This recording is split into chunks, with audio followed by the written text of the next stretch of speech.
घरोई विश्वविद्यालय छात्रों को अपहरण और मुंड जमीन रखी टंका मागिबा अभियोग 4 जन को गिरफ्त कला भरतपुर थाना पुलिस। गिरफ्त अभियुक्त माने हेले संदीप राउत, ऋतिक मुदुली, शुभम प्रधान और विश्वास नायक। आज दिन प्राय गोटे बेले एभली एक खबर पाइबा परे तुरंत भुवनेश्वर डीसीपी नजर अणाଯାଇଥିଲା। डीसीपी भरतपुर थानाधिकारी स्पेशल स्क्वाड को नहीं एक स्वतंत्र टीम गठन करथिले। टीम तुरंत कार्यानुष्ठान आरंभ करथिला। उन्नत वैषयिक सहायता, कॉल डिटेल रेकर्ड, सीटीआर और कॉलेज कैंपस एवं आखपाख अंचल सीसीटीवी फुटेज माध्यम पीड़ित और संदिग्ध मान गतिविधि को चिन्हट करा जायथिला। सूचना आधार टीम आयुर्वेदिक कॉलेज निकट लेन 2 रे थिबा एक भड़ा घर उपर चढ़ाऊ करथिला एवं घटनार मात्र 2 घंटा मध्य पीड़ित छात्र को सुरक्षित भाव उद्धार करथिला। चढ़ाऊ समय अपहरणकारी माने दाबी करथिबा नैथिबा 50,000 टंका मध्य जब्त करा जायछि। अपहरण और बटी नेबा घटना रे संपृक्त 4 जन अभियुक्तों को घटनास्थल गिरफ्त करा जायथिला। अपराध घटाइबारे व्यवहृत गाड़ी को मध्य जब्त करा जायथिला। सेमानक निकट अन्य अपराध संबंधी सामग्री मध्य जब्त होइथिबा कहिसेंती एसपी। आज दिन गोटाए बेलू को भरतपुर थाना खबर आसला कि आमर शिक्षा और अनुसंधान विश्वविद्यालय कैंपस रो जन एक 4th ईयर स्टूडेंट को किडनैप कराई एवं किडनैप प्रतिबदल रे तांको किछि रैंसम किछि मुंड जमीन रखी अर्थ पाई दाबी करुथिले किछि आसामी। ये खबर पाइला परे आमर डीसीपी भुवनेश्वर सारंकर निर्देश क्रमे स्वतंत्र एक पुलिस टीम गठन कराइथिला। आमर स्पेशल स्क्वाड भी सहयोग करथिले। आमर टेक्निकल सपोर्ट आमर सीसीटीवी फुटेज वेरीफाई कला पर 3टा बेलू को उक्त जो विक्टिम थिले पीड़ित थिले जो छात्र 4th ईयर तांको आमे गोटे आयुर्वेद कॉलेज रो लेन 2 रो गोटे भड़ा घर सुस्थ अवस्था रे ताकू पुलिस उद्धार करिथिला एवं एथिरे संपृक्त थिबा 4 जन आसामी को धरिबारे सफल होइथिला।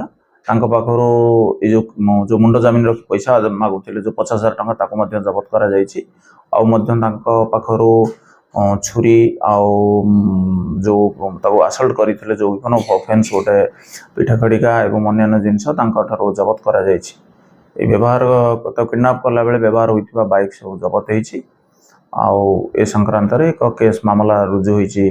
पीड़ित जी अछंती विश्वजित प्रधान तालचेर जी अछंती रही पाठ पढ़ुचंती तांको अभियोग आधार एक मामला रुजु होइछि भरतपुर थाना रे। आसामी मानकु कोर्ट फरवर्ड करा जिवो।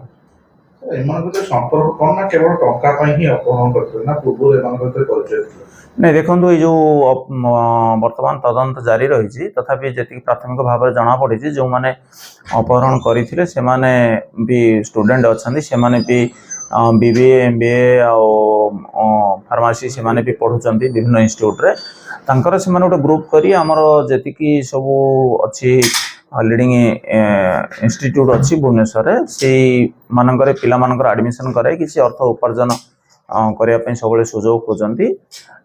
ये जो पिला पीड़ित माने थिले जहाँ को अपहरण करा जायतिला से मध्य से भली कार्य करती से किसी से अर्थ उपार्जन करिसेंती तांको पाखरे सेमती बहुत अर्थ टंका थिबो या भाबी ताको किडनैप करिथाले।